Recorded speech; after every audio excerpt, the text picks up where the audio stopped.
Okay, this is just a quick video just to explain this particular cable on our web store. So the cable has sort of two outlets here, and it's actually designed to plug into this power adapter. So this is the power adapter for a Sony VC system.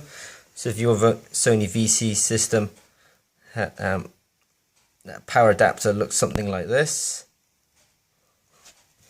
And this is the other end. If it looks something like this and that details look familiar, then this particular cable is suitable for you. So the cable obviously designed to plug into this Sony let's say power adapter.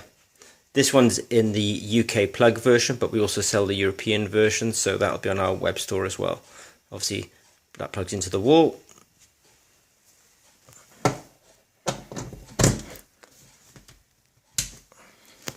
And clearly this is going to plug into here.